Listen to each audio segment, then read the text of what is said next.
Hello, good morning Year 8, welcome to your fourth lesson of history, and today we're going to be looking at, did the Kaiser want to eat the world? So a bit of an odd question, but in a few slides when we look at a source it will kind of make a little bit more sense. So we're starting to approach looking at the First World War, and we go into quite a lot of detail about the First World War in the first term next year. So we're kind of going to start today and next week looking at some of the causes of the First World War, just so that we can kind of understand how we got there. And the first person we're going to look at is Kaiser Wilhelm II, who was the leader of Germany, and think about his involvement. Okay, so today we're going to find out and know how Germany was run before the First World War.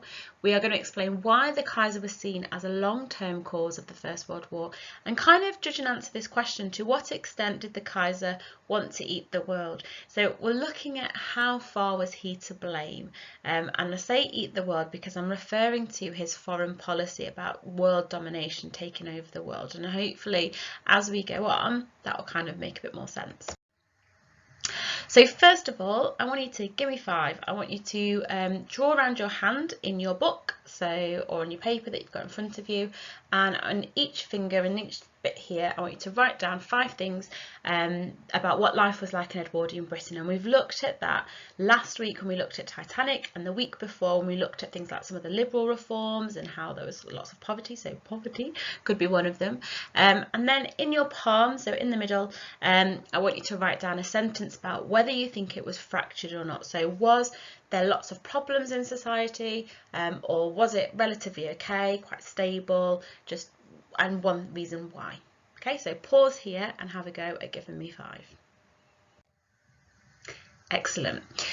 So to get us started, we're looking at Kaiser Wilhelm, we're looking at what Germany was like. So we need to understand a little bit more about Germany before we start to look at this Kaiser Wilhelm II, and I apologise for my squeaky chair. So in 1871 is kind of where it all begins, and that's when Germany becomes Germany. Before 1871 there is no such thing as Germany. There's lots of different Germanic states, and people might refer to Germany before 1871, but that's not historically accurate. There's lots of different Germanic states, like Prussia being the big dominating military state, but other than that it's not fully Germany. And in 1871, after the Franco-Prussian War, which was a war between dominantly Prussia and France, Prussia won, which shocked everyone. They did not think that could happen, but they did, and France was very bitter about it. So Germany and France have had kind of a bitter relationship from then on. So though they are next to each other and they are rivals in the First World War, it kind of all started in the way before, and particularly from the Franco-Prussian War, when Prussia was successful and won, that caused a lot of resentment. And before Germany, so like I said, it was a collection of states, and the first ruler in 1871 of this brand new, fully fledged, unified Germany was a guy called Kaiser Wilhelm I, and he was really guided by his chancellor, who was kind of like his right-hand man, called Bismarck. And I could go on and tell you all about them, but I won't today because I should limit this and try and get this to 15 minutes this week. But ask me about him in school and I'll tell you later, because I've studied him quite a lot. But in 1888, after Wilhelm I died, his son took over, who was Wilhelm II, and he became the new ruler, the new emperor of Germany, who we're going to focus on today. So just so you've got a little bit of a clearer idea, and maybe you didn't know much about the world and where countries are. I mean, to be honest, before I started teaching A-level about Germany and how Germany has developed, my knowledge of countries around Germany, and I knew where it was, I'd been, but it wasn't great. So I've got a map to help you. So you can see that all this, the red border, all of this is Germany, okay? And it borders France, it borders Belgium, borders the Netherlands. We've got Russia over here. We've got Austria here, we've got Switzerland, always neutral, we've got Hungary, and at the time Austria-Hungary were like one, and this is Germany. So Germany's pretty big, and it's in the middle, and it's really important that we think carefully about where Germany is and the location of Germany, because next week when we look at some of the other causes of the First World War, we're going to look at alliances, and there's alliances between some countries which brought about quite a bit of tension, and we need to know where they are, because when it comes to the fighting of the First World War, which we'll look at next year, or well, I suppose it's later this year, it's important to see who's fighting and where it's fighting, because it gives us some idea about tactics and things like that. So this is Germany. The orange dotted bits is Prussian territory. So the biggest, this was the largest Germanic state. Before Germany became Germany, this was the largest state. So you can see how vast it is, and it covers an awful lot. Now, when you bring lots of states together to make one big country, it's not easy. And Kaiser Wilhelm I, who was the first ruler, had quite a few problems because he wanted to make this one big unified country and bring it together, but everyone in their different states had different ideas of how they wanted to live. They had different traditions, so bringing them together was quite a lot of work. It wasn't particularly easy, okay, and because of that, because they set up their government and they needed everyone to have a say in the government, they invited people from different states, so it was a bit fairer. Prussia had more representatives because it was bigger. So a lot of the policies and a lot of things that we want to see implemented, Prussia had an awful lot to say, and a lot of the people in the military, particularly the higher up ranking like generals, etc., they all tended to be from Prussian families, large Prussian families. So they had a lot of say, okay. And then the yellow bits, the light yellow bits, these are all the different German states, okay.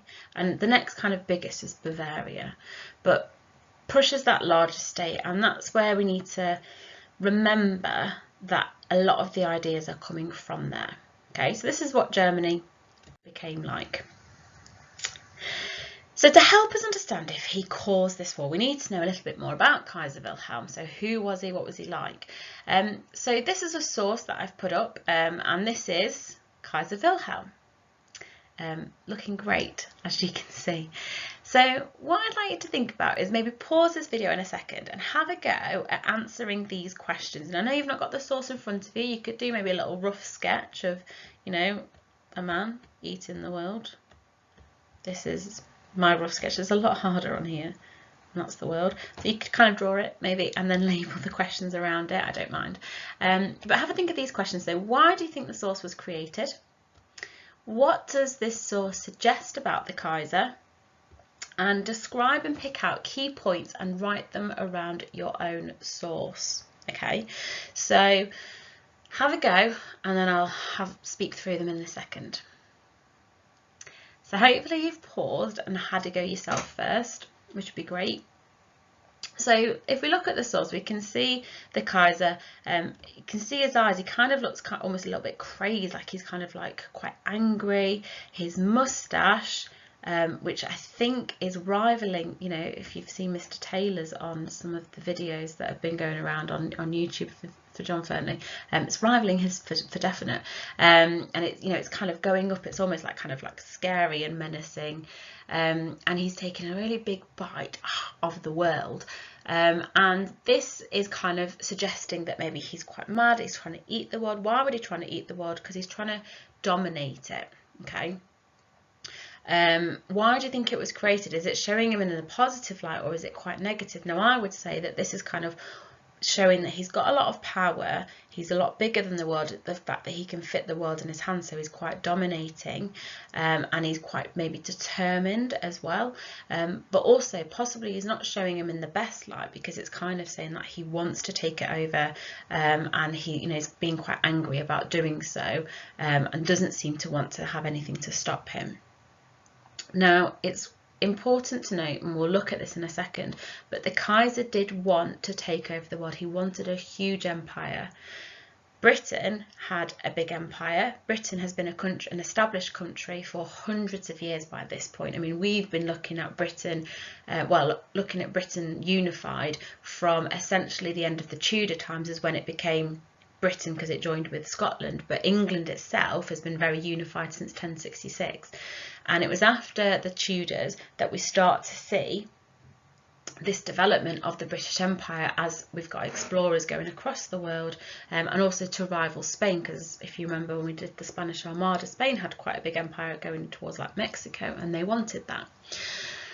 So Britain's got a big empire at this point. We've looked at the empire this year and it's huge. Germany wanted that. Germany's only been a country since 1871. Okay, so in terms of the age of a country, as I say, Germany's a little baby still, and Germany, you know, it wants this big empire, but it doesn't want to wait for the right amount of time to develop this empire. It wants it here, it wants it now. That's what the Kaiser Wilhelm wanted, okay? And this world policy that he wanted is also known as Weltpolitik, okay? So it's German for sort of world policy, and he was determined to fulfill this world policy here and now, okay? So he succeeded his father and became the new emperor at the age of 29, and he was a strong believer in the increasing strength of the German armed forces, particularly the navy. So he had a lot of things that he wanted. He wanted Germany to be strong. He wanted Germany to be this domineering power, okay, that took over. He wanted it to have a really big empire. And there's a lot of reasons behind this, and to help us understand that, we need to know a little bit more about his upbringing and a bit more about Kaiser Wilhelm. So to help us, there's a really good video, and I must stress you really need to watch this to be able to understand. So in the link at the bottom of this video, hopefully, you will see it might say just be a link, or it might say slide 7 link. Click on that, so pause now, click on that. Have a watch, it's about 8 minutes long. It is really good. And can you then, when you've watched it, have a go at answering these 4 questions. So as you're watching it, think about how is Kaiser Wilhelm's childhood described? Why is he so jealous of Britain? Can you explain why the army was important to him and how it influenced some of the choices and decisions that he's made? And how did Germany develop in the time that he was Kaiser? So how did it grow as he was Kaiser? So watch the video and have a go at answering those 4 questions for me. So to help you with those questions that you've watched, hopefully you enjoyed the clip. I watched it so many times in my lifetime. I quite like it still though. So to help you, I've kind of done a little mind map of some of the things that were in that video. So let's start with his childhood, his experiences that kind of made him angry. As you know, the Kaiser wanted to prove himself constantly. He had a few disabilities, you know, he had his withered left arm, he had poor balance, he was slightly deaf. That's not a strong king that he wanted. He wanted to be portrayed as this really strong king, and his parents kind of felt like he wasn't good enough for his parents because they were always trying to be really strict with him. They gave him shock treatments to kind of resolve his balance, you know, with the horse. So he had terrible anxiety, and he kind of always had to prove himself, never felt that he could prove his worth. And that's, you know, something that he carried on into his adulthood. Now, when he became 18, he actually decided to join the army, and that's where he says he found his true home. He felt quite content. He felt he could do it. He could work really hard there. And the German attitude to the army was very important. The army had always been very important. You know, it was a war that had allowed Germany to become a unified country, so the army was always at the top of their agenda. They wanted Germany to be a respected world power, and in order to do that, you needed a strong army. The army was so important that, you know, if you were on the streets of Germany at that time and you were walking across the road or walking down the street and you saw a military officer, you would step out the way so that they could walk past, because they were seen as really important, and everyone had a huge amount of respect for them. Whoever you were in society, you always respected them quite a lot. So any new technology that was being developed, they primarily focused on using that for the army. In 1905, there was lots of new ships being built to develop the navy, and the generals genuinely believed in the supremacy of the German Empire. So that was their kind of focus. And a lot of this stemmed down from the jealousy of Britain. So Wilhelm was the great-grandson of Queen Victoria, so he often went to Britain in his childhood. He played in the trenches and in miniature forts with his cousins and had a great time. But when he was there, he visited Portsmouth, he visited Plymouth, and he saw how proud the British were of their navy and all their ships, and he was like, I want that for Germany. And in 1906, when Britain developed a new ship called the Dreadnought, Germany was quite jealous, and Kaiser Wilhelm decided to put more money into the navy and said, well, if they're building one, I'm going to build 4. And then Britain was a bit like, well, okay, if they're building 4, we're going to build 6. And then it started this arms race, which is another cause of the First World War, because they're competing to have the biggest navy, to have the best ships, to have the biggest army. That's making a lot of tension between the countries, because they can now see that, you know, well, if Britain's army is getting bigger, they could attack us, so we need to make ours bigger. But then Britain is an island, isn't it? Britain is surrounded by sea, so for them to have a large navy is kind of accepted. Germany doesn't have, you know, isn't surrounded by the sea. It's quite landlocked. So it kind of sparked a little bit of suspicion for Britain, because they thought, why is Germany wanting this huge navy? What are they going to do? And they started to get quite suspicious and quite tense, which caused a lot of tension, which kind of led us to the First World War. There's always been resentment between France and Germany. That's gone back from the Franco-Prussian War, but there's now a lot of tension between Germany and Britain. So when he became ruler in 1888, he's now realised, Kaiser Wilhelm realised, I can make my own decisions, and he even said, I alone decide, and he's quite forceful in that. Germany's taken a lead in technology, so Germany became a huge rival in the Industrial Revolution. Although it had only become an established country in 1871, by 1900 its Industrial Revolution was rapid and beginning to overtake Britain, which again, Britain was proud of the work it had achieved in the Industrial Revolution and was now quite worried. And there was a lot of people in Germany that wanted social reform, and Wilhelm kind of ignored it because he was focused on this empire and his army, and that was his main thing. Okay. And just to give you a little bit more, there's a speech. I'm not going to spend too much time on this because once again I'm talking too much. But he said, there is only one person who is the master in this empire, and I am not going to tolerate any other. I am the balance of power in Europe, since the German constitution leaves decisions about foreign policy to me. Okay, so what do you think this tells us about his opinion of himself? Kind of, what does it give you? You know, I'm not going to tolerate any other. There is only one person who is the master in this empire. Okay, so what does this tell us about his opinion of himself and his view of the world? So just pause and have a go, just making a few notes on there about what this tells you about Kaiser Wilhelm, his personality, and how he views himself. And remember, he's only been in power for about 3 years, so he's just sort of like early 30s. And finally, this question. This is your opinion, so there's no right or wrong answer. This is just you thinking about it and getting ready, because next week we're going to look at quite a few short-term causes of the First World War, and we'll come back to looking at this cause of the First World War. But just now, looking at Germany, looking at Kaiser Wilhelm, what do you think? Did Kaiser Wilhelm cause the First World War? So to help you out, you might want to break it down and answer these 2 questions to help you answer that main question, and that's fine. And this is what I mean, did he want to eat the world? So did he want to cause this war? So think about his personality and actions. How might these be interpreted as aggressive or wanting war? So what did he do that would be seen as aggressive, as him wanting to start a war?